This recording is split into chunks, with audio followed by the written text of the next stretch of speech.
وَلَقَدْ يَسَّرْنَا الْقُرْآنَ لِلذِّكْرِ فَهَلْ مِن مُّدَّكِرٍ۔ اور یقیناً ہم نے اس قرآن کو نصیحت کے لیے آسان ذریعہ بنا دیا ہے، پھر کیا ہے کوئی نصیحت قبول کرنے والا؟ السلام علیکم، امید ہے آپ لوگ خیریت سے ہوں گے۔ آج ہم انشاءاللہ 27واں پارہ اس کا خلاصہ پڑھیں گے۔ دعا ہے اللہ تعالیٰ ہمیں اسے سمجھنے اور اس پر عمل کرنے کی توفیق عطا فرمائے۔ 27واں پارہ اس میں سورۃ زاریات کا بقیہ حصہ ہے۔ نمبر 2 سورۃ طور مکمل ہے۔ نمبر 3 سورۃ نجم مکمل ہے۔ نمبر 4 سورۃ قمر مکمل ہے۔ نمبر 5 سورۃ رحمان مکمل ہے۔ نمبر 6 سورۃ واقعہ مکمل ہے۔ نمبر 7 سورۃ حدید مکمل ہے۔ سورۃ زاریات کے بقیہ حصے میں فرعون اور اس کے اہلکاروں کے دریا میں ڈوبے جانے، قوم عاد کے ہوا کی نظر کیے جانے اور قوم سمود اور قوم نوح علیہ السلام کے عذابوں میں گرفتار کیے جانے کا بیان ہے۔ سورۃ طور میں کئی باتیں ہیں۔ نمبر 1 قیامت کا بیان ہے۔ نمبر 2 جنتی جنت میں کس طرح گھومے پھریں گے، ان کا اعتراف کیسا ہوگا، اس کا تذکرہ ہے۔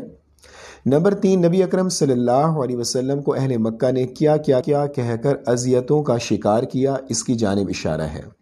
سورہ نجم میں کئی باتیں مذکور ہیں۔ نمبر 1 نبی کریم صلی اللہ علیہ وسلم نے جبریل علیہ السلام کو 2 مرتبہ ان کی اصلی حالت میں دیکھا، ابتداء نبوت میں اور معراج کے موقع پر سدرۃ المنتہا کے پاس۔ نمبر 2 انسان کی کوشش ہرائے گاہ نہیں جاتی، شرط یہ ہے کہ وہ اپنی کوشش میں مخلص ہو۔ سورۃ قمر میں کئی باتیں ہیں۔ نمبر 1 چاند کے 2 ٹکڑے ہونے کا، جو کہ آپ صلی اللہ علیہ وسلم کی نبوت کی نشانی اور کھلا ہوا معجزہ تھا۔ نمبر 2 پورا قرآن مجید انسانوں کے لیے نصیحت ہے، اسی لیے اسے بہت آسان بنا دیا گیا تاکہ ہر شخص سمجھ کر اپنی زندگی میں نافذ کر سکے۔ نمبر 3 مختلف قوموں کے دنیا میں عذاب میں مبتلا ہونے اور آخرت کے دن پریشانی میں گھرنے کا بیان ہے۔ سورۃ رحمان میں بھی کئی باتیں مذکور ہیں۔ نمبر 1 قیامت کے دن حساب و کتاب کے لیے ترازو قائم کیے جانے کا۔ نمبر 2 اللہ نے انسانوں کو دنیا میں بے شمار نعمتیں دی ہیں اور اچھے لوگوں کو آخرت میں مختلف نعمتوں سے نوازے گا۔ ان کا تذکرہ کر کے بار بار یہ سوال کیا گیا کہ اے انسانوں اور جنوں، تم سب رب کی کن کن نعمتوں کا انکار کرو گے۔ سورۃ واقعہ کی بعض باتیں یہ ہیں۔ نمبر 1 قیامت کس طرح واقع ہوگی، اس کی ہلکی سی جھلک بتلائی گئی ہے۔ نمبر 2 قیامت کے روز لوگ 3 زمرے میں ہوں گے، سابقین اولین، اصحاب الیمین اور اصحاب المشأمہ، یعنی جہنمی لوگ۔